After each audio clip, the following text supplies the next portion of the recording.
Ming is a weak and helpless boy who had his home burnt to the ground and his entire family taken from him by the Empire. And several years later, Ming takes over the identity of the son of a prominent family in order to grow stronger and ultimately get his revenge. But before all that, we have to start at the beginning. At this point, Ming has been on the run for 7 years, and he is currently being chased down by several executioners through a forest. As he jumps from tree to get away, one of the executioners is starting to wonder who he really is because an ordinary person wouldn't be able to move so fast. But his boss tells him that even if their target's power is a little above average, he is still only one person. So there's no way he could handle their entire squad in a fight. Eventually, the leader spots some fireworks in the distance, meaning one of his team members have spotted the boy, so he starts heading over to assist in taking Ming down. Ming continues running through the tree branches, but with the fireworks giving away his location, all the executioners are slowly closing in on him so he won't be able to evade them for much longer. And to make matters worse, this forest is home to several dangerous monsters, so Ming has to be very careful about where he lands. Ming tries to swing back into the treetops, but one of the executioners had managed to get in front of him. So before Ming even realizes what's going on, he gets kicked in the face and knocked back down to the ground. He is now completely surrounded, so the executioners prepare to jump him, but Ming refuses to go down without a fight. So as one of the executioners attempts to stab him, he knocks the guy away and steals his blade before stabbing him in the neck with it. Ming was about to do the same to the other executioners, but all of a sudden, an arrow comes flying at his head, so he's forced to back off for a second. He kicks 2 of the executioners away to create some space, but they keep coming after him. So he parries and dodges their attacks until he finally sees an opportunity to cut them down. Ming thinks he is finally safe, so he bends down and starts looting the guards' bodies to see if he can find anything valuable. However, an arrow suddenly lands next to him, and Ming can tell that it's not normal, so he runs away just before the arrow explodes. Ming looks up to see who was responsible for the arrow, and he is shocked to see 2 warriors from the Ministry of Justice here. The 2 are surprised that Ming was able to recognize them, but it makes things easier since he should already know that encountering them means he won't be able to survive. Ming asks why the Ministry of Justice would come after a law-abiding citizen like him, so the warrior read the charges against Ming. The letter says that 7 years ago, Ming's father committed treason against the emperor, so as punishment, his entire family was sentenced to execution. However, Ming managed to escape his fate somehow, so they are here to finish the job. Ming isn't just going to stand by and let them kill him, so he throws some rocks at the warriors to buy some time, but the archer fires several shots at Ming to keep him from escaping. And when Ming tries to run to safety, he is cut off by the barbarian woman and grabbed by the ankle. She is about to slam him into the ground with all her might, but at the last second, Ming uses a special technique to rearrange the bones in his leg, allowing him to escape her grasp. The archer warns the barbarian to be careful because it looks like Ming has a few tricks up his sleeve and they don't know what he might do next. Meanwhile, Ming is barely able to stand at this point. He is well aware that the barbarian is dangerous, but he gets the feeling that the archer is much more experienced, so he needs to be careful about how he deals with him. But for now, Ming needs to get back on his feet, so he drinks the health he managed to swipe from one of the executioners earlier. The barbarian then charges at him, so he is forced to back away, but he still has to worry about the archer, so he can't create too much distance here. Since he has no other choice, he imbues his blade with some energy as the barbarian lunges at him. And she clearly wasn't expecting him to be so strong because as their weapons clash, Ming is able to completely destroy her club, and while the barbarian is still confused, he's able to sneak up behind her and stab her in the neck. The archer is enraged by the death of his comrade, so he swears he will cut Ming to pieces even if it's the last thing he does. Ming realizes the archer is using talismans to fight, so he must be a chi cultivator, and Ming knows how terrifying chi cultivators can be, so he is not willing to run the fade. Ming starts running for his life, but the archer isn't letting him escape, so he activates his lightning skill and kicks Ming 100 meters through the forest. Now Ming has been backed up against the edge of a waterfall and he has nowhere to go. The archer lunges forward at Ming, forcing him to jump off the waterfall, but since Ming is going down anyway, he makes sure to take the archer with him. They both end up plunging into the lake below, and once Ming regains his bearings, he tries swimming back up to the surface, but the archer grabs him from behind and tries to strangle Ming. Ming manages to slip free from his grip and gets behind the archer to lock him in its chokehold. The archer begins struggling to free himself and reaches for his blade in an attempt to cut Ming down. But unfortunately for him, his blade was out of reach, so before long, the archer suffocates to death and sinks to the bottom while Ming slowly floats to the top. A little while later, Ming washes up on the shore of the lake, but it looks like he wasn't the only one who washed up here because 2 old men find a badly injured man propped up against a tree.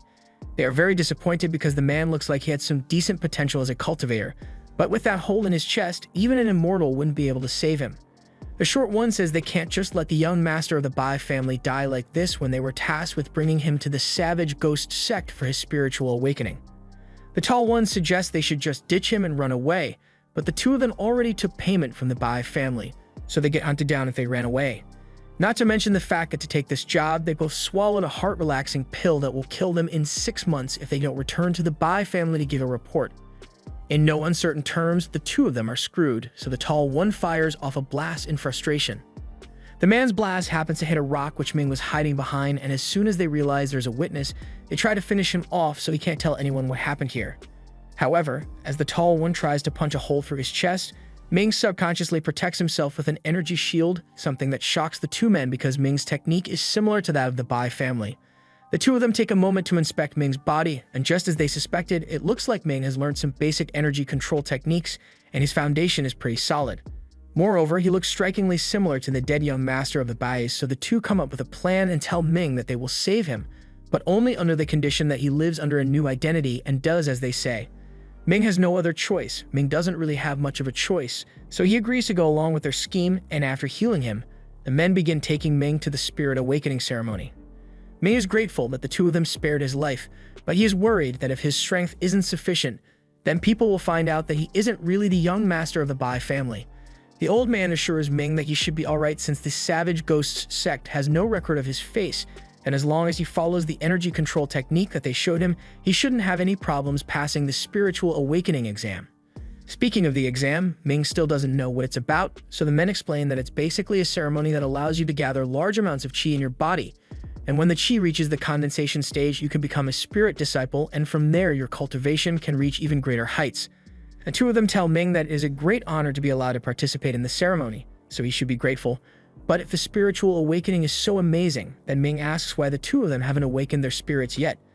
The men look at each other with a bit of sadness in their eyes and tell Ming that you can only awaken your spirit before the age of 20, and it costs an astronomical amount to even register, so old folks like them will never get a chance like that. On top of that, only then the 5 major factions know the secret techniques to succeed in a spirit awakening, so it is very dangerous for regular people. They eventually arrive at the exam site, so the men drop Ming off at the entrance, but before he heads in, they try to convince him to take a heart-relaxing pill, claiming that it will help protect him. However, Ming isn't an idiot, so he knows the pill is really a poison that will kill him if he doesn't fulfill their requests.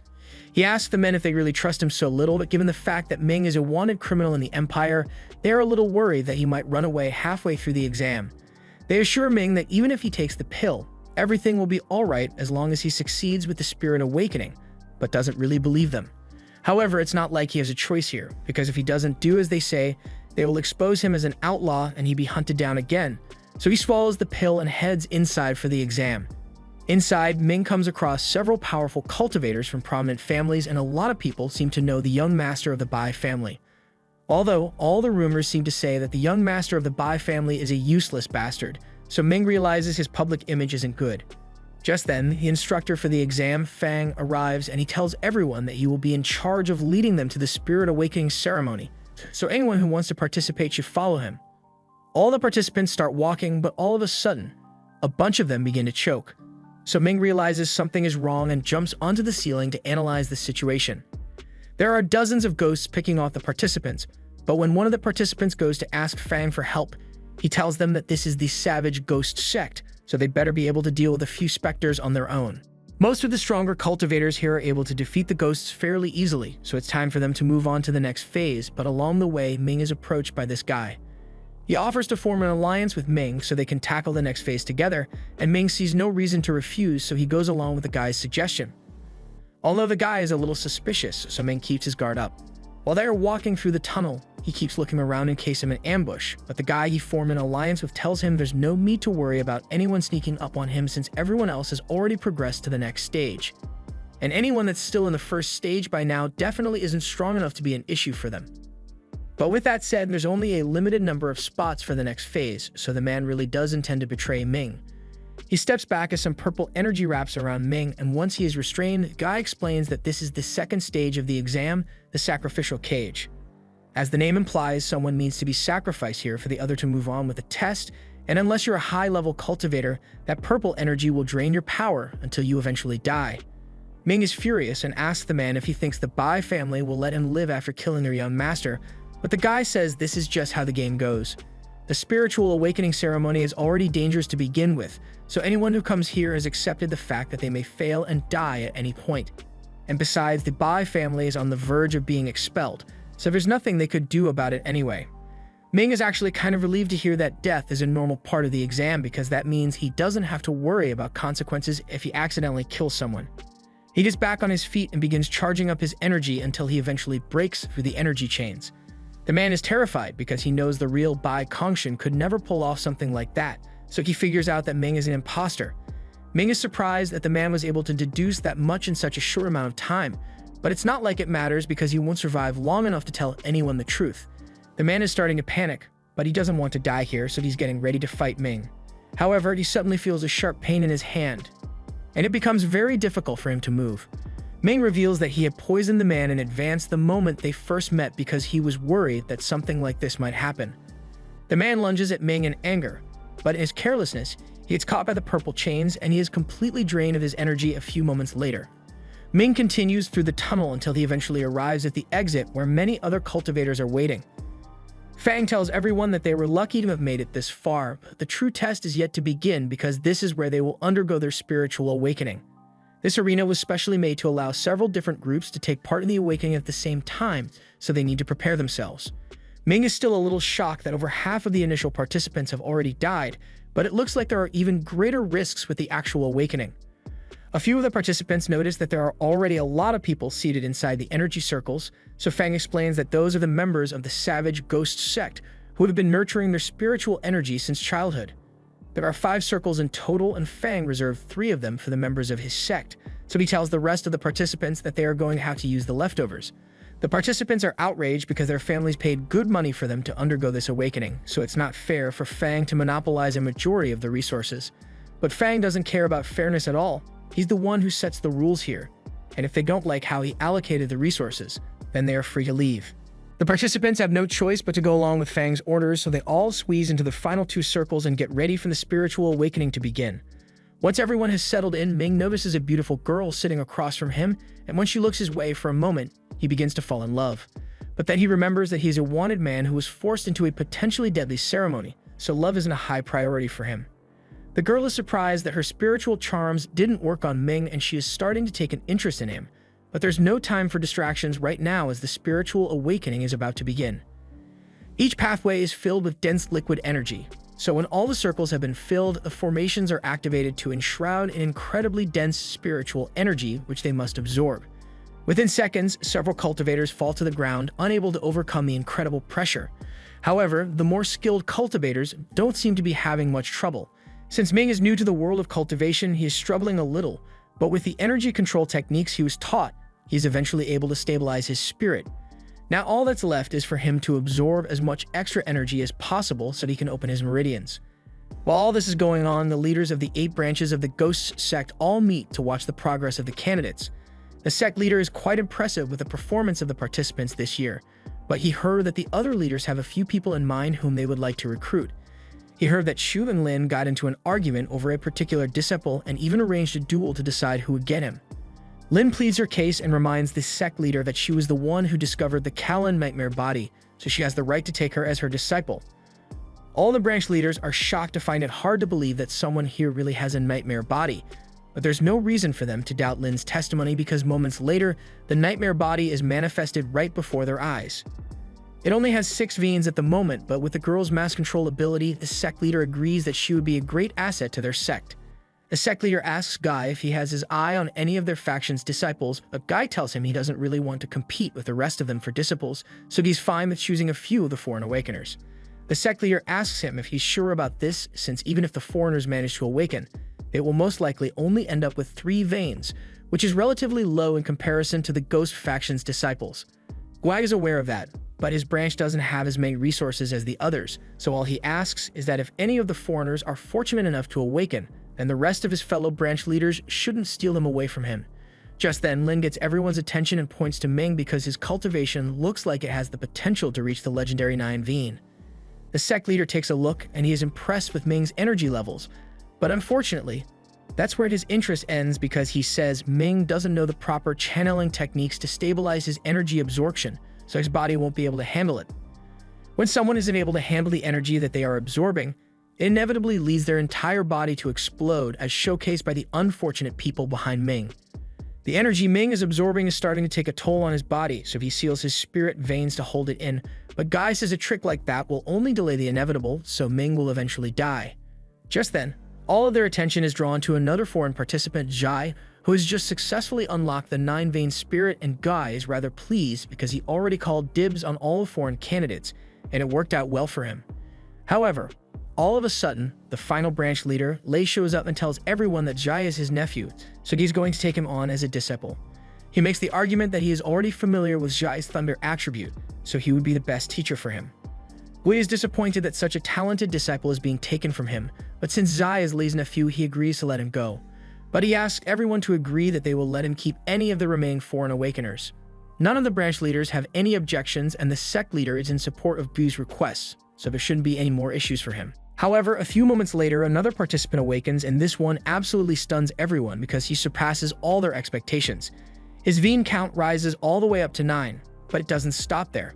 It keeps going until the participant reaches 12 spirit veins, and this is almost unheard of, so he quickly reminds everyone that he called dibs first. But the sect leader is sore loser, so he flexes his power and announces that he will be taking that 12-vein participant as his disciple. Gui is dejected, but there's nothing he can do since he doesn't have the power to stand up to the sect leader, so he's forced to just pick a disciple from the remaining candidates. Gui isn't expecting much since after so many promising candidates have already awakened their spirit, it's not likely for another amazing talent to bloom, but he tries to remain optimistic. As he looks out into the arena, he spots Ming still working hard to contain his energy, and Gui is intrigued because he was sure Ming would have exploded by now. The challenge Ming is facing is that he has enough control to manifest 9 spirit veins, but his core isn't developed enough to contain all 9 veins, so he is getting overwhelmed. The usual way to fix this would be to dispel some of the energy to accommodate his core, but Ming doesn't want to give up like that. If his core can't handle all 9 veins, then he decides that he's going to use his spirit power to compress the veins until they fit. No one has ever done something like this before, and honestly, Ming isn't sure whether it will work or not, but he eventually manages to pull it off. The ceremony eventually comes to a close, and the students are told to wait a while so they can be assigned as disciples. Most of the others who manage to awaken got spirit veins that are long and thin, but because of Ming's unique method, even though he only has 3 spirit veins, the veins are massive. A few minutes later, he comes down to take the foreign awakeners that the others didn't want, and he asks his assistant, Shai, to lead them all to his branch. They eventually arrive at a portal where they will officially begin their training as disciples, but immediately after crossing through to the other side, all the disciples faint, leaving Ming as the last one standing. An old man in a chair suddenly speaks up, and he says he's impressed that Ming didn't faint like the others. Ming thinks this must be some kind of trap, but the old man assures him that he's not in danger. The energy inside the temple is just so dense that most newbies can't handle it and faint instantly. Anyway, if they are here looking for techniques to learn, he suggests that they should take the levitation, basic fire, and basic wind spells. Ming accepts the man's suggestion, but he wonders why he is only allowed to use these scrolls. The man warns him that most of the scrolls here are too advanced for beginners, so he had better not do anything reckless. The only ones who have clearance for the highest level of scrolls are the ones that were personally chosen by the branch leaders, so there's nothing Ming can do about it. The old man tells Ming it's his own fault for being a weak 3 spirit veins loser, but then again, he realizes Ming has a lot of mental power for someone who only has 3 spirit veins, so he decides to give him a test. He pulls out a crystal and asks Ming to channel his energy into it so he can assess his strength. But before he does so, Ming can tell that the old man isn't a good person, so he doesn't want to reveal all of his cards yet. He decides to only use 1/3 of his power, but even this is enough to shock the old man. He has never seen such strong mental power in a newbie, and he can tell that Ming will go far as a cultivator, so he offers him a special cultivation technique. The original version was written in ancient Qiming Chinese, but this bamboo version is one that he personally translated.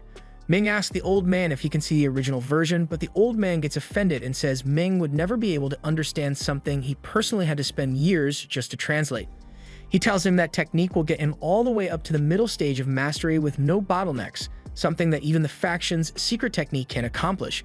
But if he doesn't think it's good enough for him, then the old man will gladly take it back. Ming apologizes and says he graciously accepts the old man's gift, but before he leaves, the man warns him not to tell anyone about this, otherwise he will have to face deadly consequences.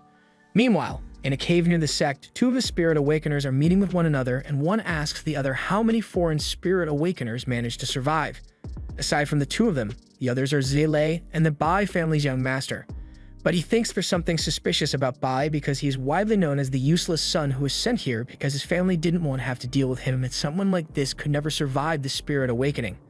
They decide that they need to test him to see if he is really the same person, but they also need to be cautious so they don't accidentally blow their cover. They are here on a mission from the Ministry of Justice, and their job is to infiltrate the savage ghost faction's inner circle, so they can't afford any mistakes. Meanwhile, Ming has locked himself away in a cabin so he can be in his training. He still doesn't trust Old Man Ryan's cultivation techniques, since he doesn't seem like the kind of person to do something out of the kindness of his heart, but he has no choice but to go along with it if he wants to increase his power quickly. A few months go by, and it's time for the new cultivators to return to the main complex for evaluation. Once Ming and the others arrive, they head over to meet with Shi, and Shi asks them how their cultivation is going. The others admit that they haven't made much progress since no one has been guiding them, so they have to slowly teach themselves to improve. They ask Ming how his cultivation is going, and in all honesty, Ming has been doing way better than all of them, but he doesn't want to draw too much attention to himself, so he just tells them that he is struggling as much as they are. Ming looks around and notices that there aren't a lot of people here, so he asks Shai if this is everyone from the Jurain branch, and sadly, yeah, this is all the branch has to offer. Shai explains that this branch is the most neglected out of the 8, so they are lucky that they even get to participate in a tournament like this in the first place. He tells everyone that they need to try and win as many rewards as possible to help speed up their cultivation journey, and their eyes all light up at the mention of rewards. They ask what rewards Shai is talking about, so he says he knows there should be Huyuan pills available that can increase cultivation speed, but aside from that, he's not sure what the other rewards could be. In any case, he tells everyone to do their best because the tournament is about to begin. Shortly after, the branch leader arrives and gives a little speech, telling everyone that the path of cultivation thrives in diligence, so lazy people will never succeed. But just as he says this, the laziest MF imaginable comes crashing out of the sky. This is Zhu, and he is one of the masters here. But he is late because he spent last night drinking and has a massive hangover. Once Zhu composes himself, he warns all the students not to be lazy like him, otherwise he will beat them up. But with that said, the reason he is here is to help assess the students' cultivation levels, and if they manage to impress him, then he is prepared to reward them generously. The students don't seem excited after Zhu's announcement, so he decides to show them what he is offering and summons several gourds. He tells everyone that these are the rewards for performing well in the tournament, and in case they can't already tell, the liquid inside these gourds has the same effect as a Huyuan pill. It increases the speed of one's cultivation and raises their mental power quickly, so everyone is excited for a chance to prove themselves now. The tournament soon begins, and the newbies are set to go up first. Two of the direct disciples under the branch leader, Feng and Cheng, are chosen to fight against the 3 new disciples, but they are reminded that this is just a friendly match between fellow disciples, so they have to stop once they've made their point. Ming is surprised that they are having him compete against direct disciples so soon, and Feng seems to be enjoying this whole situation because it gives him a chance to beat down the pathetic 3 spirit vein losers. His comments get the others angry, so they are ready to fight, and they think they should be able to handle Feng since it's 3-on-1, but once the fighting actually starts, Feng absolutely bodies the chubby one. The girl tries to assist him by attacking Feng with her wind blade, but it does absolutely no damage to him, and now that he has turned his attention towards her, he starts charging forward with harmful intent. Ming knows there's no way the girl will survive getting plowed over with such force, so he uses his levitation technique to lift her out of the way so they can all regroup. The leaders are really impressed with Ming's quick thinking, and Guy thinks it's unfortunate that someone as imaginative as Ming only has 3 spirit veins. Feng is annoyed that Ming interfered with his attack, so he targets Ming next, but even though his cultivation is meant to be several times higher than Ming's, he can't keep up with him at all, so all his attacks end up getting dodged. Ming then uses the wind slash technique, but while this version is definitely stronger than the girl's, it's still no match for Feng's brute force, so he smashes through it and charges at Ming again. The others see that Ming is putting up a good fight, so they decide to join in as well and start hitting Feng with wind slashes to distract him, while Ming sneaks in 1 or 2 good hits. The leaders are once again in awe of Ming's adaptability because he is perfectly executing hit-and-run tactics to compensate for his inferior strength. If he and the others can keep this pace, then sooner or later Yu is going to run out of energy and it will be their victory. A few moments later, Yu ends up falling to his knees, and the chubby one thinks this means he has finally run out of energy. But instead of just using his ranged fireball attack, he decides to run into butt-whooping range. And guess what? He is whooped. With the shabby one down, Yu now targets the girl again and backhands her as if she just served him cold chicken, so Ming is the only one left standing. Yu now charges at Ming, but before he attacks, Ming points out that the technique Yu used to take out the Chabby boy isn't from the ghost sect. This startles Yu because he is worried his cover might have been blown, and Ming takes the opportunity to punch him square in the chest before immediately surrendering because he knows he can't beat Yu in a fair one-on-one. Yu angrily walks up to Ming and accuses him of cheating by distracting him in the middle of the fight. However, Ming points out that Yu did the same thing when he pretended to be hurt to trick the Chabby one into attacking. Yu turns to the leaders and asks them to grant him a rematch with Ming so he can settle the score with him. However, the leaders tell them to shut up and begin scolding Yu for being so careless because if this had been a real fight, Ming's punch could have seriously hurt him. They tell him to just accept the way things turned out and reflect on his actions so he doesn't make the same mistake again. Yu has no choice but to obey the leader's instructions, but he is now certain that Ming isn't the real Bai, so he is determined to find out what he is hiding. Meanwhile, Ming is also suspicious of Yu because he feels like he has seen his martial arts before and he knows it's not one of the ghost faction's techniques, but he doesn't remember the details. Guai tells the three that they should rest for a moment to regain their strength, because after this, they are going up against Xiao Feng, and he will be just as tough as Yu was. Feng decides to intimidate them a little, so he begins warming up and uses a wind slash that's so powerful that it scares the other two into quitting immediately. Now Ming is the only one who will be facing Feng, but he doesn't plan to back down, so he tells the leaders that he is ready to begin. Feng is really confident in his abilities, so he says he will be able to defeat Ming with nothing but a single finger. Feng generates an ice spike, which intrigues the leaders because an ice spike is a complex intermediate spell, so he must have worked very hard to master it. Feng launches the ice at Ming, so Ming moves his head out of the way to avoid being hit. However, Feng already planned for that, so he takes control of the ice and redirects it.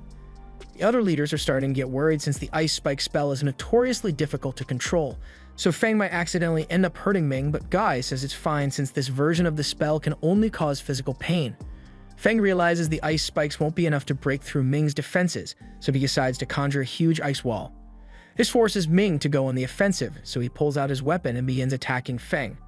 The leaders are greatly impressed with Ming's strength, and they had heard that Ming chose to use the ghost cultivation technique for his training.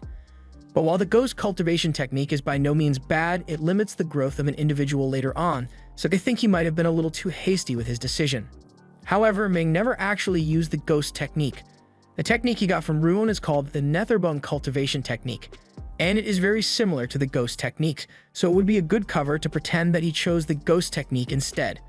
And as long as Ming doesn't reveal too much of his power, there's no way any of the leaders will ever realize that he is really using the Netherbone technique. Ming knows he could defeat Feng if he went all out, but that would be too suspicious, so he decides to let himself lose and intentionally gets hit with the ice spikes, while using the bone shrinking technique to avoid any fatal injuries. After that, he surrenders to put an end to the match, but Yu recognized the bone shrinking technique, so he is now even more suspicious of Ming. With the tournament officially over, the Masters announce the rankings and Ming is labeled as an upper-middle cultivator, while the others are labeled as inferior. One of the leaders has taken a liking to Ming, so she calls him over and offers to heal his wounds for him. Ming is thankful for her help, but that's not all she has for him. She also offers him 3 shield talismans, and while Ming isn't sure how valuable the talismans are, if it's coming from a master, then he's sure it must be good. The final match of the tournament soon begins, and Master Xin is up against a talisman user, and the man launches several fire talismans at him. Each of those talismans is incredibly destructive, but Xin is able to block them all with his diamond shield. He then uses his summoning technique to raise a skeleton from the ground and send it after the man. Ming is shocked because he didn't know that was possible to summon such powerful ghosts. However, Shai clarifies that the summoning technique only allows you to form master-servant contracts with ghosts at random, so the strength of the ghost is entirely based on luck. And it looks like Xin was very lucky today because he got a white bone demon on his first try, so the man's fire talismans are almost useless against it. The talisman user is starting to get fed up with this, so he pulls out some explosive talismans and sticks them onto the skeleton before jumping away. With this, he is able to completely destroy the skeleton's body, but unfortunately, when dealing with the undead, something like this is never enough to finish them off. The skeleton continues walking towards the man and regenerates its body and continues attacking. The others are amazed by how powerful the summoning technique is, but Shai warns them that it can be a double-edged sword at times. The only reason Xin is so strong is because he obsessed over refining his summons, but because of that, he couldn't focus on his cultivation as much. It is pretty clear that the talisman user can't win at this point, so Gu orders Xin to stop the match. With this, the tournament has officially ended, so Mu congratulates everyone on the progress that they've made and sends them on their way. The other newbies say goodbye to Ming, and he is about to return to his cultivation cabin, but before he leaves, he remembers that his cultivation rate will never outpace that of the leader's direct disciples, so he needs to gain some actual combat experience. Normally, he wouldn't be allowed to use the main compound's training equipment, but since he's already here, so he decides to ask the caretaker to let him use the training simulation. He asks to fight one bone demon, so the caretaker tells him it will cost him 1 spirit stone. Ming has no choice but to pay for it, but it really hurts his wallet, especially since he only earns 5 spirit stones a month as a disciple. He's going to need to find a way to earn more stones later, but for now it's time for him to train. The bone demon is summoned and immediately strikes. Ming quickly activates his shield talismans to block the attack. He then retaliates with Fireball, but that wasn't enough to defeat the skeleton. The skeleton lunges out of the smoke and tries to stab him, so Ming quickly blocks again.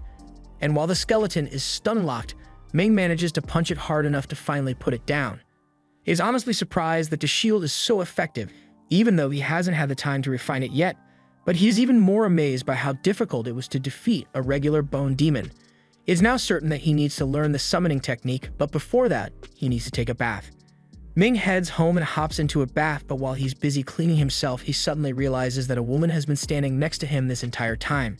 Ming freaks out, but the woman tells him there's no need to be shy since she's going to become his wife soon. Ming has no idea what she's talking about, but Mu explains that her family made a deal with the Bai family, stating that if both of them managed to pass the Spirit Awakening ceremony, Mu would have to marry him and become his cultivation partner. This is the first time Ming's heard about any of this, so Mu asks him if he's not happy with the arrangement. She's honestly surprised he hasn't tried to fondle her yet, since the young master of the Bai family is known to be quite a degenerate. Ming makes up an excuse and says he is just trying to focus on his cultivation, so he doesn't have time for romance, and Mu respects that, so she asks him what cultivation he is currently aiming for. Ming tells her he is going to learn the spirit summoning technique, but from what Mu knows, to cultivate that technique, you first need to condense yin souls to form a refining cord. She asks him if he knows where to buy yin souls, but Ming has no idea, so she takes his arm and invites him to go shopping with her so the two of them can get to know each other better. She takes Ming to the largest cultivation market in their sect, the Gray Market, and Ming is amazed because he has never seen anything like it before. But because Ming is so new to this, he almost immediately gets targeted by a con artist trying to sell him phony talismans. Luckily, Mu saves him before he gets roped into the scheme, but Ming is still completely clueless about how to navigate this market. He accidentally bumps into a giant boar head hanging from a meat shop, and the store owner yells at him for nearly ruining it. Mu asks Ming if he's interested in the meat, but he's more so curious because he didn't know people ate magical beasts. The shop owner explains that eating a magical beast's meat can help you increase your cultivation, but you need to eat close to 50 times the normal amount for there to be any noticeable difference, so Mu tells Ming he doesn't need to buy it. She drags Ming away, but the scams don't end there because Ming soon gets approached by a sleazy con man who tries to trick him into buying a useless rock. This is the final straw for Mu, so she threatens to report the con man to the sect leader and get him kicked out if he doesn't leave immediately. Once the con man is gone, Mu warns Ming to be careful because there are tons of scammers in this market. But there are also a few genuine shops, so she brings Ming to the Wanbao store. The items here can be quite expensive, but the quality is guaranteed, so Ming doesn't have to worry about getting scammed. Ming walks over to the store owner to ask for some yin souls. The shop owner asks if he wants high, medium, or low-grade ones, so Ming asks how much the low grades cost. He is told that the low-grade souls cost 3 spirit stones, and that's way too much money for Ming to spend. He only has 4 stones left for the rest of the month, so he asks the owner if he can get a discount, but discounts aren't allowed here. Mu asks Ming if he doesn't have enough stones to buy the yin soul because she'd gladly lend him the money, but Ming tells her there's no need. He pays for the yin soul and thanks Mu for being his guide, but before he leaves, she has a little advice for him. She tells Ming that if he wants to make a high-quality soul refining cord, then he should head over to the sect soul pond and catch a high-grade yin soul for himself. Ming already thought of that, but entering the soul pond requires sect contribution points, and Ming has almost spent all his money already. In that case, Mu tells him that there's a sect mission coming up, and if Ming joins her team and does well, he can earn a lot of contribution points for himself. Ming thanks her for her kindness, and the two agree to meet up tomorrow morning to prepare for the mission together. Ming then takes his leave, and once he is gone, Yu shows up from around the corner and asks Mu for a status update. Mu tells him she didn't find anything new. Yu reminds her that he made an agreement with the Mu family, so she needs to cooperate with his investigation. But she genuinely can't tell if there's anything suspicious about Ba Kongshan. She was betrothed to him, but she had never actually seen or spoken to him before, so this was the first time they'd actually met. If anything, she thinks Yu is the suspicious one because he is going to such great lengths to investigate someone who hasn't caused any trouble. But Yu is still convinced that there's something shady going on with Bai, so he plans to investigate things on his own from now on. The day of the mission finally arrives, so Ming meets up with Mu near the site. He took a look at the mission's requirements on his way here, and since all they need to do is gather materials, he thinks it should be pretty easy. However, Mu tells him missions like this are never as simple as they seem, which is why she brought a little extra help, including Yu, although bringing him wasn't her idea. She introduces Ming to the others, Du, Wu, and Mei, but Ming still wants to know why Yu is here, so Mu explains that he said he wanted to help. Ming isn't in a position to object to her decision, so he decides to just go with it even though he doesn't trust Yu. Now that everyone has met each other, Mu says it's time for them to head into the mountains and begin their mission. It won't be easy to gather the fruit from the mountain, especially since the black butterflies guarding them will swarm and attack as soon as they approach. Luckily, Mu already planned for this, so she pulls out the spirit-attracting powder she brought and asks Wu and Mei to use it to lead the butterflies away. It's a dangerous job, but both of them have speed talismans, so outrunning the butterflies for a while shouldn't be a problem for them. While those two are leading the butterflies away, the rest of them will head up the mountain to collect the blood fruit, and once they are done, they'll meet back here before heading home. Each person will need to gather at least 25 fruit for the team, but any extra fruit can be sold for spirit stones, so it's best to get as much as possible. Ming asks what he should do if he encounters some of those black butterflies, so Yu tells him he can just kill them because the butterflies aren't that strong.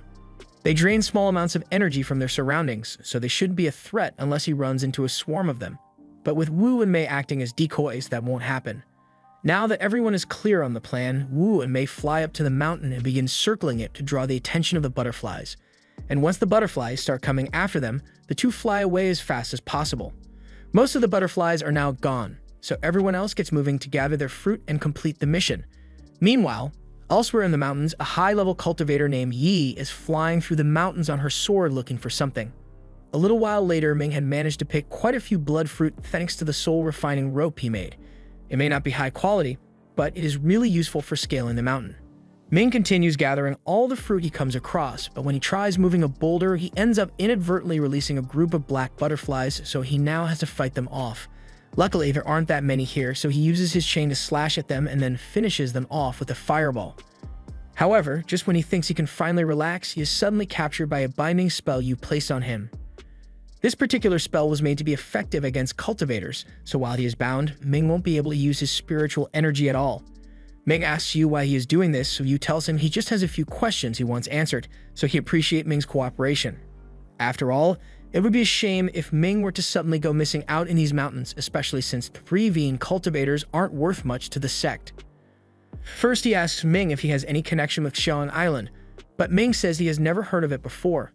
In that case, Yu asks him how he learned the bone shrinking technique that he used during the tournament because that's something that's only taught on Xiang Island. Ming realizes he might have blown his cover by using that technique, so he won't be able to talk his way out of this, but he can't reveal that he really was on Xiang Island. He tells Yu that he indeed learned the technique, but he says he just found a manual on the corpse of a fugitive and used that to learn the technique.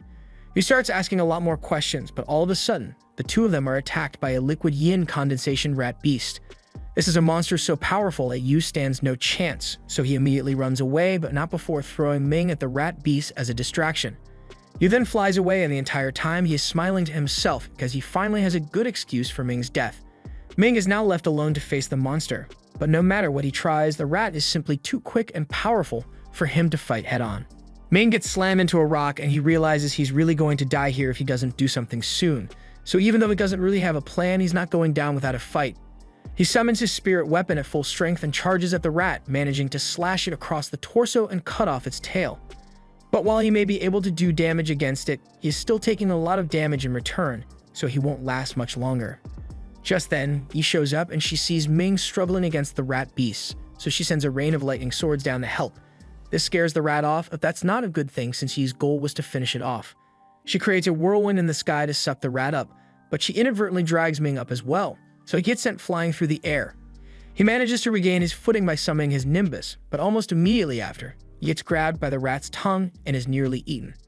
He realizes that the rat is trying to drink Ming's blood so it can regenerate, but she won't let that happen. So she cuts its tongue off and the rat scampers away in pain. She now has to go hunt it down again, but she's going to need some bait, so she grabs Ming against his will and throws him into the area the rat fled to. The crash landing knocks Ming out, and by the time he finally wakes up, he finds the rat staring straight at him. It launches several spikes at him, so Ming pulls out his shield to defend himself. But just as the spikes are about to make impact, Yi jumps in and uses an artifact to absorb them all. The rat now turns its attention to her and launches more spikes, so she puts up a shield to block them. However, she underestimated how powerful the spikes could be, so one spike manages to break through and nearly hit her beautiful face. This gets her angry, so she locks in and returns fire with dozens of lightning swords, but to her surprise, the rat is still alive, although it's heavily injured now. Yi doesn't want to take any chances here, so she uses one of her secret techniques and brings a giant lightning blade down on the rat.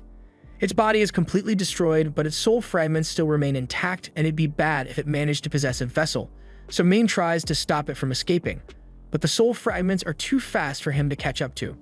Fortunately, he already saw this coming, so she uses her swords to destroy the remnants of the rat's soul and uses her artifact to store the sliced-up rat body.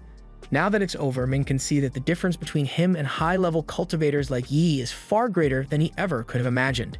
He was fighting for his life against that rat, but Yi fought it as if it were a minor inconvenience to her.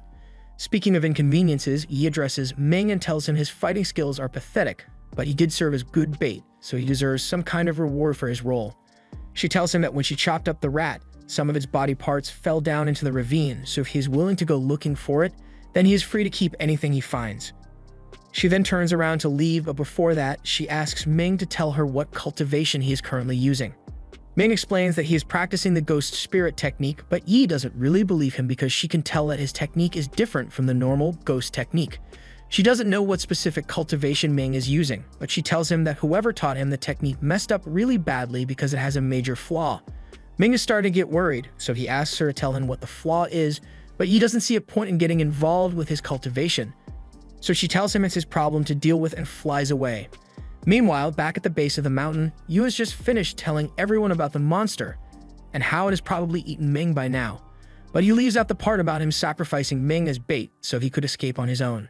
Mu can't believe a monster like that would show up on this mountain since there have never been any reports like that in the past, but she does recall sensing a strong presence a few moments ago, so she assumes a high-level cultivator must have arrived to deal with it.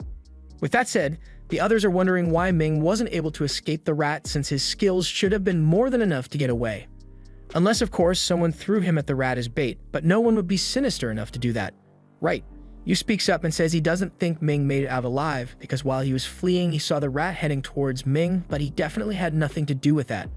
Mu is saddened by the thought that Ming might have died, but for now, they need to finish their mission, so she asks everyone to give a tally of all the fruit they gathered so far. Their goal was to gather 100 fruit, but as of right now, they only found 60. So Mu tells everyone that they'll have to go out and gather more so they can meet their quota. And while they're out, everyone should keep an eye out for Ming in case he managed to survive. At the same time, Ming is currently searching through the ravine to find the remaining pieces of the rat, but these don't look very valuable, so he's starting to think he may have gotten scammed on his reward. Just then, he spots a piece of the rat's body that's still moving on the ground, and this looks like it could be worth a lot. But as soon as Ming picks it up, some of the rat's energy flows into his head, and he screams out in pain. While Yu was leaving the mountains, she is confronted by a fellow Taoist named Yan. He acts like he didn't recognize her at first, but Yi knows he knew exactly who she was when he confronted her, so he must have been trying to mess with her. Yan asks her what kind of beast she was hunting, so Yi informs him that it was a demon rat, and Yan is surprised to hear that since demon rats aren't strong enough for someone as powerful as Yi to be concerned about them. However, Yi tells him that this was no ordinary demon rat, it was one on the verge of reaching the crystal formation stage, and Yan is speechless upon hearing that. If the rat had succeeded in breaking through, countless lives definitely would have been lost, yet Yan still finds it hard to believe that a mere rat would be able to reach such a level. To prove it, Yi shows Yan a piece of the rat's gem, and upon inspecting it, he confirms that it indeed belongs to a near crystal stage rat, but that doesn't explain how the rat managed to get so strong in the first place. Since Yi has explained everything she knows so far, she turns to leave, but before she could fly away, Yan asks her if she would be willing to leave the rat's body parts behind since he'd like to run some tests on it to figure out the secrets of its cultivation.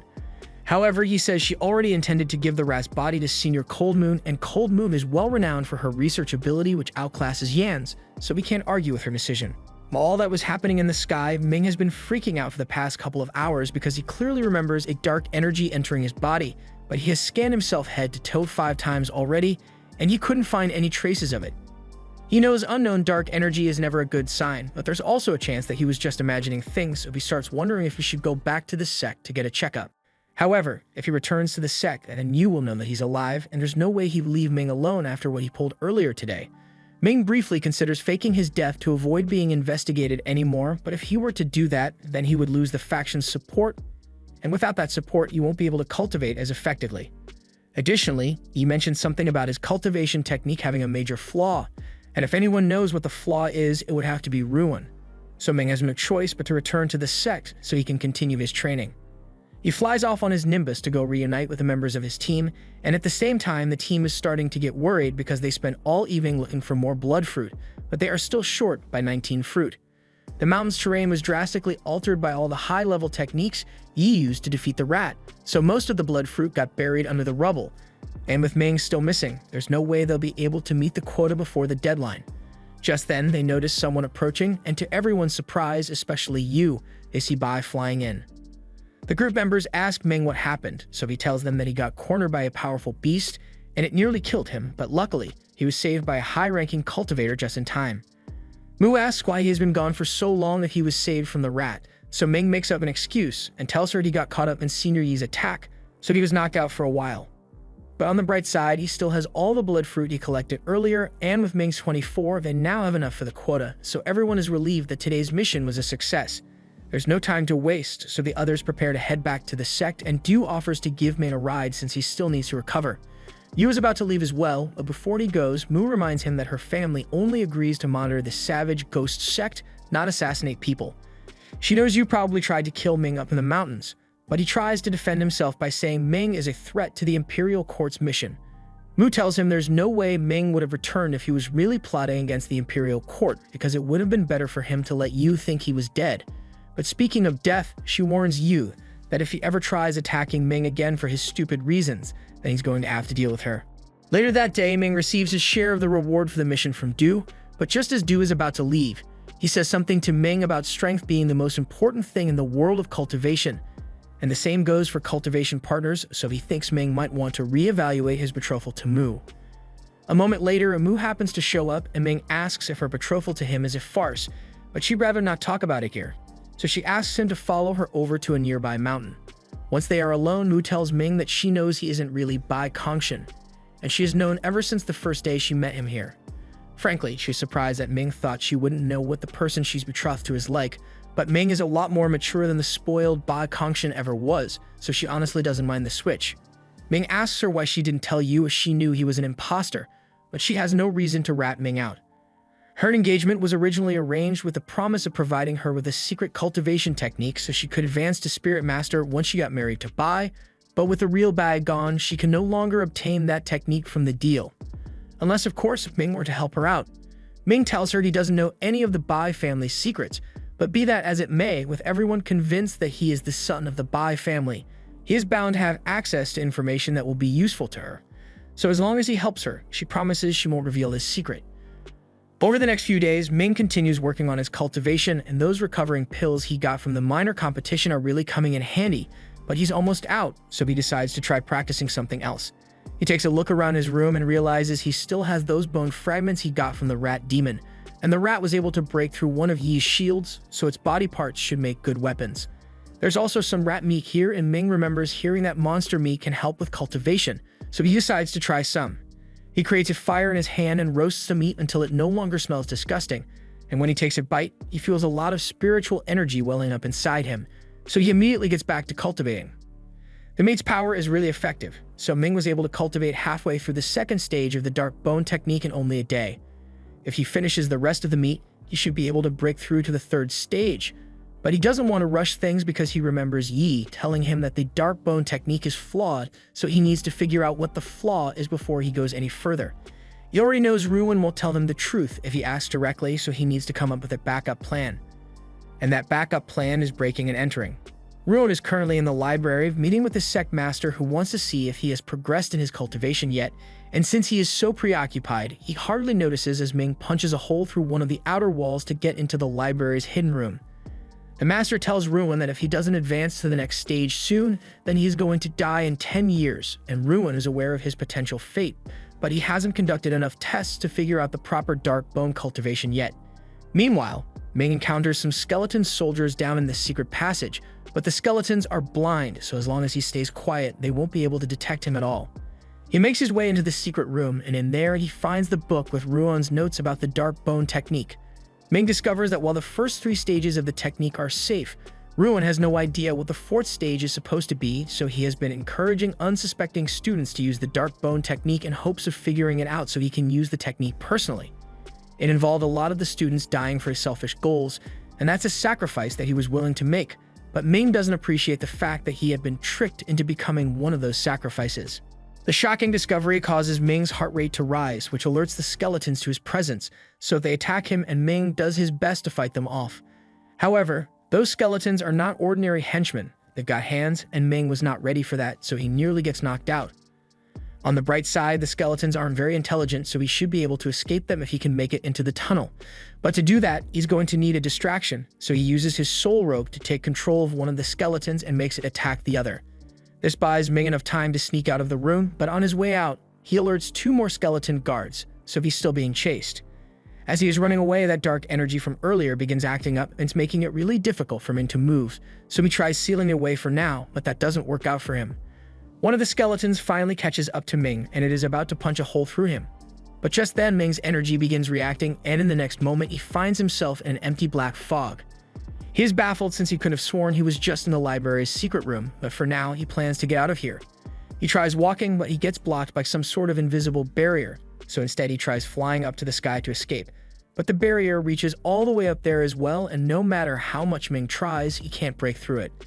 Since he's obviously going to be stuck here for a while, he decides to at least use the time to practice his spells, so he pulls out an hourglass and starts training. The efficiency of one's spell casting has nothing to do with spiritual power. Rather, it depends on how much time is spent refining your technique, and in this space, Ming never gets tired or hungry for some reason, so he's able to practice non-stop for 60 days straight.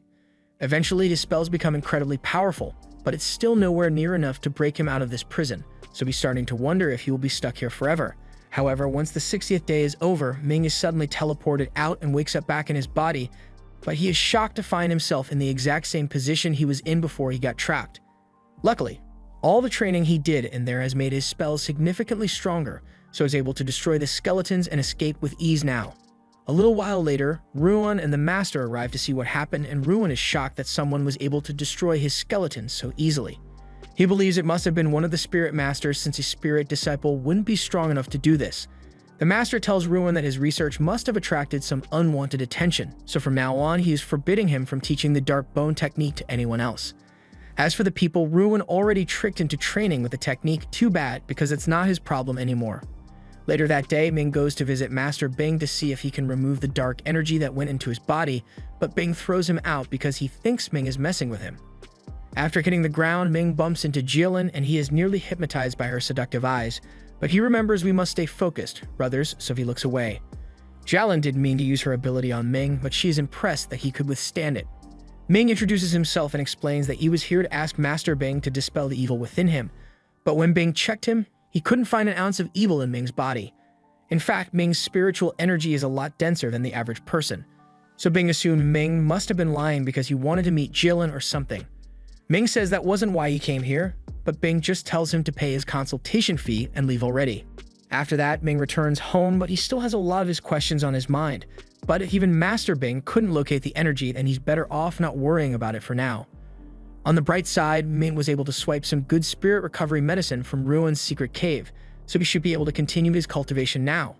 According to the records, Ruin wrote the first 3 stages of the Dark Bone technique should be safe, but the 4th stage is where people kept dying, so Ming is going to have to be careful about that one. First, he begins meditating with the medicine he got to restore his spirit energy, and after 2 months, he is thrilled by how effective those pills were because his energy is higher than ever before now. He heads out so he can do a little training, but along the way, he encounters a group of men on the road. He can already feel the bad vibes from here, but he'd rather avoid causing a scene, so he tries to walk past them without incident. However, those 3 clocked him an easy target, so as soon as they are behind Ming, they try to jump his ass, and Brother Big Mac launches a blast at him. Ming dodges and asks them what they think they are doing, so the three tell him to leave all his valuable items here if he doesn't want to get hurt. Ming takes a moment to analyze the severity of this situation, but then he realizes, hey, these guys are weak, so he proceeds to gut punch one so hard that he will be spitting up blood for days, and when Big Mac tries to attack him, he just knocks him out. The last guy tries using an ice spell to freeze Ming in place, but while Ming's feet may be stuck, he can still move his arms, so he launches several fireballs at the guy, and when he tries to run away, he pulls him back with his soul chain before knocking him out as well. Ming then frees himself, and while he normally doesn't enjoy doing this, they did start it first, so he's gonna run through their pockets and teabag him while they are unconscious. Once Ming is done, he's about to carry on with his business, but then he notices Mu flying towards him, and he wonders why she wanted to see him. She tells him that she just came because she heard he might have gotten into a little trouble, but it seems he was able to handle himself without her help. Ming is grateful for her concern, but he wants to know how she found out he was here in the first place. Mu admits that she has been keeping tabs on Ming for a while now, but she's not the only one because Yu has been looking into the Bai family, and he may be starting to suspect that Ming isn't actually Bai. Ming assures her that there's no evidence, so Yu won't be able to prove anything, but she still warns him to be careful because Yu is dumb and impulsive enough to do some crazy stuff, even if it's against the rules. Ming realizes Mu is right, so he immediately heads home and begins cultivating again so he can become a mid-level spirit disciple. This way, even if Yu were to try something, Ming would be strong enough to defend himself against him. After a few months of cultivation, Ming finally breaks through to mid-level, and his awakening sends ripples through the mountains, all the way up to the room of the branch leaders. They are all shocked when they realize that one of their branch members has broken through to the mid-level because they thought all the new guys were useless NPCs. But if they've actually got someone with talent, then they might be able to win the inter-branch sect tournament that's coming up. Back at Ming's house, he's now officially a mid-level spirit disciple, and his power is noticeably greater than it used to be. Now he should be able to handle any shenanigans Yu tries to pull, and it just so happens that the shenanigans involve chucking a flaming rock at Ming's house. Ming jumps into the air to catch the rock, and he demands to know what Yu thinks he's doing, but Yu tries to act innocent and says he just wanted to talk to Ming, so he was trying to knock on his front door with a 10-ton rock. Yu tells Ming he knows he isn't really part of the Bai family, and this gets Ming's attention. But he decides to play it cool and hits Yu with a, "Nah, you have no evidence, and you're not going to find any evidence either, so no one's going to believe you." Yu is still convinced that Ming must be the son of a criminal who escaped and is posing as Bai, so he plans to force him to confess by beating the shit out of him. But when he tries to smash the rock into Ming's head, Ming calmly blocks it and uses a wind spell to slice it in half. Yu is left in utter shock because he had no idea that Ming had become this strong, and now he's starting to panic. Because if Ming was able to become this strong in such a short amount of time, then sooner or later, he will become too strong to subdue, so as Ming tries to leave, Yu decides he has to take him out immediately.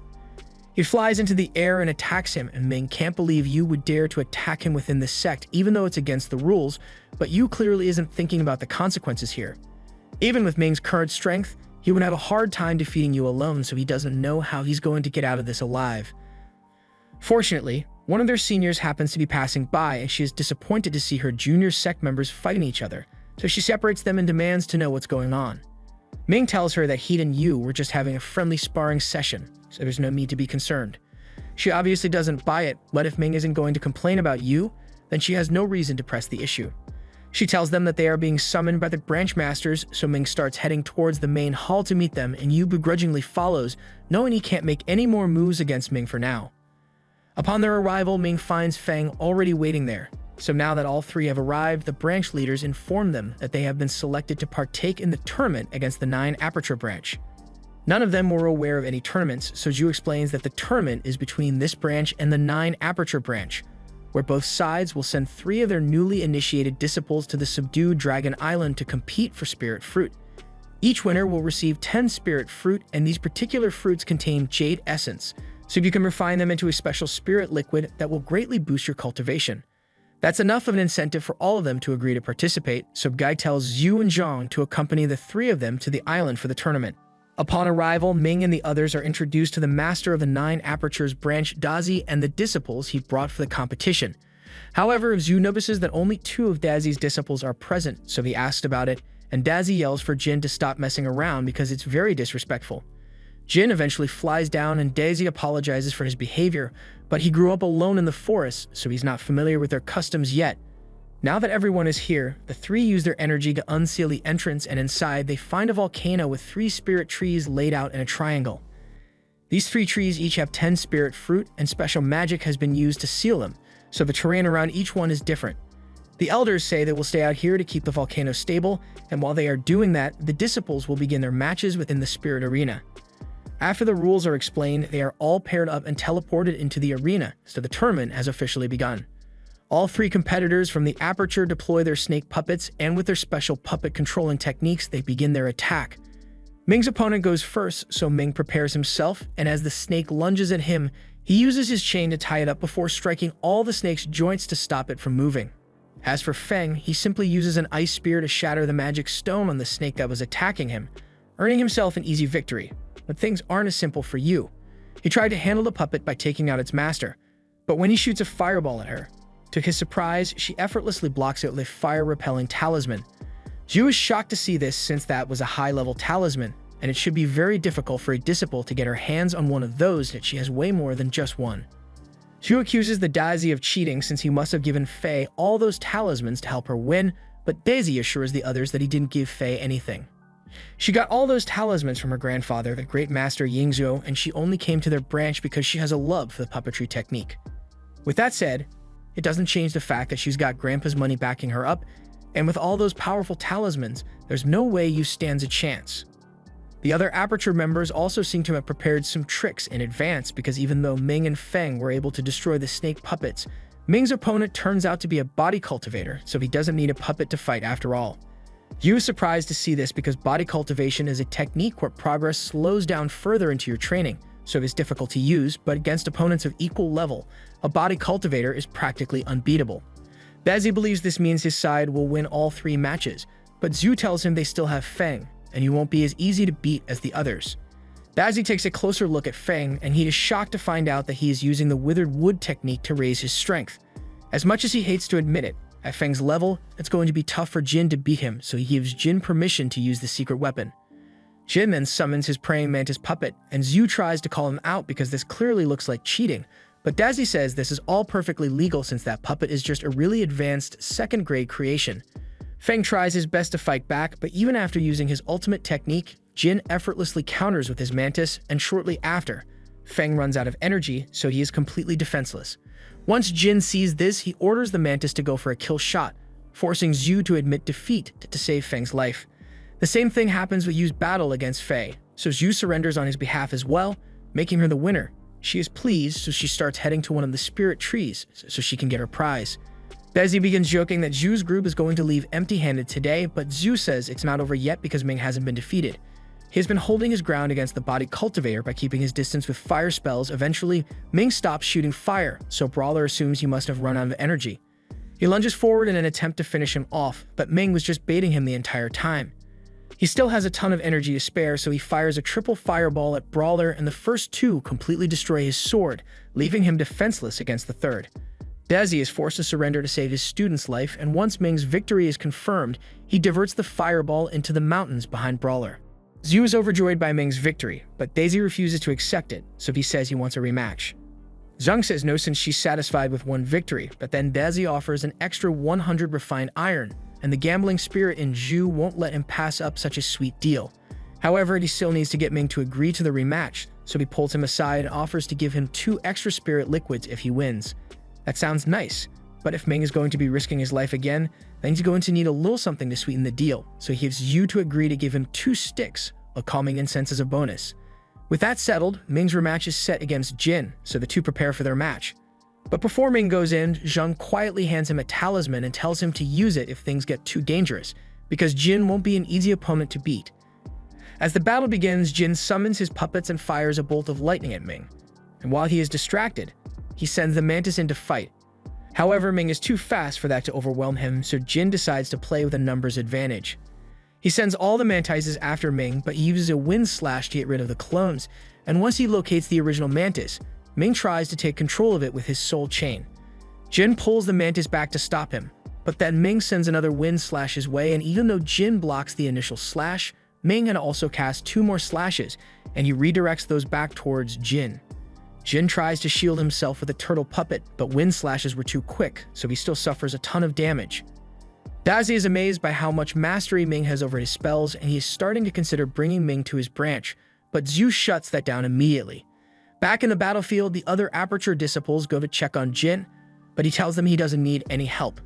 Instead, he takes off his cloak and activates the armor he had hidden underneath, giving him a set of wings to improve his mobility and allowing him to keep up with Ming's speed. Stu is outraged because he recognizes that turtle armor, and even he hadn't been able to break it back in the day, so it's not fair that Daisy gave it to Jin. Dazi tells him to calm down because he still hasn't broken any rules here. He explains that the original turtle armor Zhu is referring to is still in his possession, and the one Jin is wearing is a replica that he created on his own. Zhang admits it's really impressive that Jin was able to master mechanical craftsmanship enough to make his own armor even though he has only been part of the sect for 2 years. Furthermore, Dazi says that while Jin's skills are still rough, his intuition for mechanics is far greater than anything Daisy could have accomplished when he was Jin's age. Ming's speed advantage is now gone, so he is just doing his best to stay in the fight now. Jin makes the turtle fire a spider web at Ming, so he tries to cut the web with his wind slash, but Jin had already reinforced it. Ming now has no choice but to evade, but on top of the nearly indestructible webs, he still has to deal with the mantis, so he can't afford to hold back anymore. He reveals his third form technique and uses it to push the mantis back. Once Yu sees this, he is shocked because he had no idea Ming was holding back this entire time, and it's making him even warier of him. Dazi is impressed by Ming's third form sonic attack, but he doesn't think Ming will last much longer since that technique drains a ton of spiritual energy. However, even though it looks like Ming is at a disadvantage, Zhang still believes that he will find a way to win regardless. Back on the battlefield, Ming slashes the ceiling to conceal himself in a dust cloud, and when Jin tries to capture him, he uses the levitation technique to throw the rubble in his face. Everyone is shocked to see him use the levitation technique, especially Yu since this confirms his theory. While Jin was distracted, Ming launches a fireball at him, but Jin's turtle blocks the blast before transforming into a laser cannon aimed right at Ming. Zhang urges Ming to use the talisman she gave him to save himself, but that would get him disqualified, so instead he blasts the ground beneath him and uses the force to launch himself behind Jin. Jin doesn't understand how Ming managed to change direction mid-air like that, but just before launching himself, Ming tied his soul chain around his ankle, allowing him to turn back once he had gotten past Jin's attack. Daju was overjoyed that Ming came out on top, so he immediately starts rubbing his victory in Dazi's face. Dazi is disappointed that Jin lost, but Ming's strategy was genuinely impressive, so he can't complain about the results. He's a man of his word, so in accordance with the bet he made, he tells Ming that he can take all the spirit fruits now. While Ming is doing that, Zhang goes over to Dazi and asks why he was so focused on getting all the fruit for himself since he normally wouldn't have made such a risky bet. Dazi was trying to keep this a secret, but since he has lost all the fruit, the information is useless to him now, so he might as well let her know. He informs Zhang that the Sea Clan market is going to be reopening soon, and the spirit fruits are one of the items on the market's acquisition list, which is why he wanted to get all of them so badly. Yu gets excited when he hears that the sea market will be coming back because this is the first time they've opened in over 100 years, and he's sure there will be many amazing treasures available there. However, Zhang is still suspicious that the market opening like that might be part of some elaborate scheme, but before they can discuss it any further, their disciples call out to them for help since once they collected all the spirit fruit, the spirit trees burst into flames and the magic barrier began to degrade. Zhang asks Zhu and Dezi to start casting the teleportation circle, but shockingly, it isn't working for some reason. Zhang tells them to stop messing around because the disciples' lives are in danger, but Zhu tells her he really can't open the portal here because the formation of the spirit trees has been broken. Daisy realizes there's only one thing that could cause the formation to shift like this, so he warns all the disciples to fly upwards as fast as they can so they don't get caught up in what's coming. Moments later, a red dragon emerges from the magma, and Zhang is shocked since this is the same one that was supposedly defeated to create this island, but Dazi tells her that Master Fujio was severely wounded at the time, and he didn't have the strength to kill the dragon, which is why it was sealed under the island. But now that the spirit trees have been destroyed, a formation can no longer contain it. And to make matters worse, the dragon has already broken through to the crystal formation stage, so it won't be easy to defeat. Desi points out that the dragon's energy is still unstable, so if they work together, they might be able to kill it on their own. That's all well and good, but Zhang asks what they are going to do about the disciples since they aren't strong enough to fight. Zhu says he will do his best to keep the dragon preoccupied so the disciples can escape, but he's going to need Zhang's help to pull it off. Zhang prepares her umbrella and uses it to boost Zhu and Dazi's power, so the two of them launch blasts at the dragon. This gets the dragon's attention, so it starts heading towards them. But when Dazi tries to slash it with his technique, he is shocked to see his spells bounce off the dragon's hard scales. The dragon begins flying upward in an attempt to escape, but Zhu refuses to let that happen, so he uses his energy to bind the dragon in place while Dazi tries to seal it in a red formation. Once the formation structure is closed, the dragon won't be able to escape anymore. So far, their plan seems to be working flawlessly. But just as the formation is about to close, the dragon forms a sword in its mouth and absorbs the energy from it, allowing it to launch sword blasts that are so strong that even with his turtle puppet, Dazi still suffers a ton of damage. The dragon then turns its attention to the disciples, so Zhang tells them to run away as fast as they can because they aren't strong enough to counter the sword energy. Feng uses wind magic to launch himself, and Yu creates a hole in the wall to escape, but Ming can't do that, so he just flies away in his nimbus. As for the other disciples, Jin managed to save them from the sword blasts by sacrificing a few of his puppets, but there's still one more blast locked onto them and Jin is out of puppets. There's no way they'll be able to outrun it like this, so Wu grabs Jin and Fei and throws them into a cave while he stands in front of them, ultimately sacrificing himself for their sake. As for Ming, he still has a few sword blasts locked onto him, but luckily, Zhang steps in and protects him with a magic barrier, and that buys him enough time to duck into a cave for safety. Zhang is glad that she managed to save Ming, but she has already used way too much energy, so Zhu tells her to wait outside for him. Once Zhang is gone, Zhu turns to Dazi and tells him the dragon has already eaten Wu, so fighting it now would be pointless. The blood has made it stronger than it was before, so the best they can do now is seal it back in the volcano. Meanwhile, Ming is making his way through the volcano's cave system when he is suddenly ambushed by Yu. He mocks Ming for falling for the same trick twice, and now that there is no one around to stop him, he starts punching Ming over and over until he is a bloody mess. And clearly he's enjoying every minute of it. Ming collapses to the floor, so Yu steps on his head and demands that he reveal the location of the treasures that his father stole. He wasn't sure before, but after seeing Ming use the levitation technique perfectly, he is certain that he must be the criminal Liu Ming.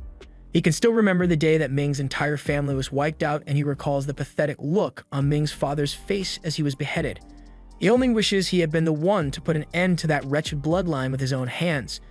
Hearing Yu say all that fills Ming with so much rage that the dark energy in his body takes over, and a second later, Ming breaks free from his restraints. He was surprised that Ming was able to free himself, but he is still confident that he can kill him, even if he is able to fight back, so he charges up his energy and lunges at Ming. However, Ming gut checks the confidence right out of Yu's body, and it's clear that he's done holding back. Yu tries attacking him again, but Ming is way stronger than him now, so after exchanging a few blows, Yu gets his right arm broken. Yu tries to keep Ming away with an energy kick, but he just jumps over him and shoots him in the back with a fireball. He then grabs Yu by the throat and proceeds to slice him hundreds of times with his wind blades until Yu is left bloodied and unable to move. Yu now realizes that there's no way he can beat Ming, and it's clear that Ming intends to kill him this time. So Yu nervously says, "Calm down, bro.